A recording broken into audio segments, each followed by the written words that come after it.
Assalamu alaikum, I'm Aisha and you're watching SAMAA News. Here are today's headlines. Negotiations between the United States and Iran have entered their final phase, but key disagreements remain over the release of frozen Iranian assets. According to a source familiar with the talks, discussions are now focused on how portions of Iran's frozen funds would be unlocked under a potential agreement between Washington and Tehran. While progress has been reported on other elements of the deal, the financial mechanism for releasing the assets is still seen as a major sticking point. US President Donald Trump says negotiations with Iran are progressing positively and that a potential agreement could be within reach. Speaking to reporters, Trump said talks with Tehran are going very well and suggested a breakthrough could come within days. His comments come despite repeated statements from Iranian officials downplaying the prospects of any major agreement being finalized soon.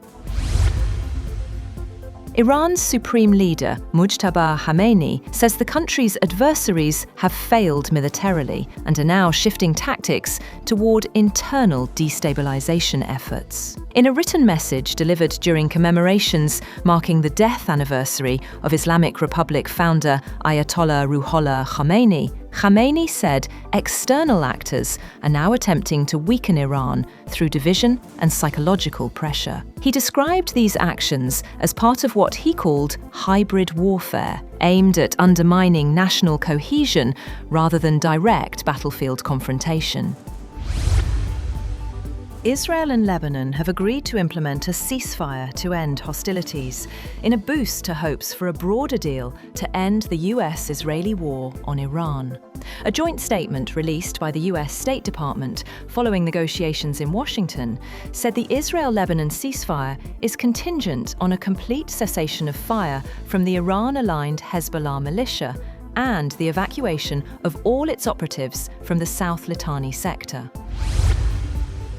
Islamic Revolutionary Guard Corps has said that there can be no lasting peace in the region unless Israel withdraws from Lebanese territory. In a statement carried by Iranian media, the IRGC called for an immediate halt to attacks in Lebanon and urged Israel to pull back behind internationally recognized borders. The statement comes as Israel continues to strike Lebanon despite a fresh ceasefire. Israeli Defense Minister Israel Katz made it clear that the attacks would continue for the time being, while the occupation forces would not withdraw from the south.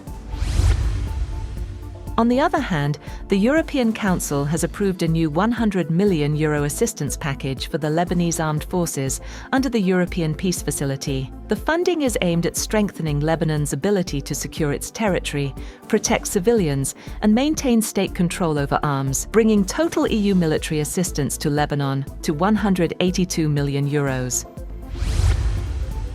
Meanwhile, the Republican-led US House of Representatives has approved a resolution to block President Donald Trump from continuing the war against Iran, reflecting growing concern among members of his party about the 3-month-old conflict. The House voted 215 to 208, as 4 Republicans voted with Democrats in favor of the War Powers Resolution, which directs Trump to withdraw US troops from Iran unless Congress declares war or authorizes the use of military force.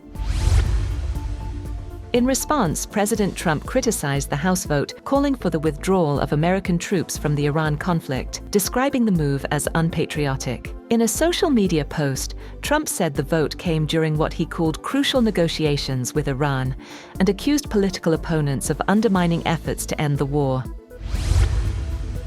The US military has said it carried out a strike on a vessel in the Eastern Pacific, killing 2 people. The US Southern Command said on X that intelligence had confirmed that the vessel was engaged in narco-trafficking operations. Under the Trump administration, the US military has conducted numerous such attacks. Russian President Vladimir Putin has said that Moscow would defeat Ukraine on the battlefield if necessary, but was ready to end the war via diplomacy and honor unspecified compromises he said had been agreed with President Donald Trump. Speaking at an economic forum, Putin said Russian forces were advancing on the battlefield and urged Kyiv to accept the compromises as well.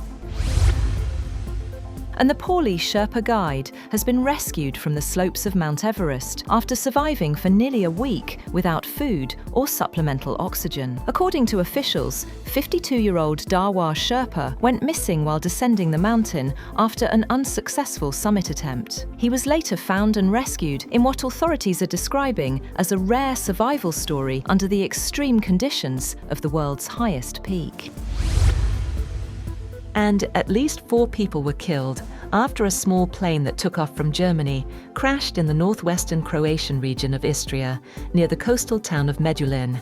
Rescue teams were reportedly searching for additional occupants, while emergency services, police and firefighters remained at the crash site. That's all for now.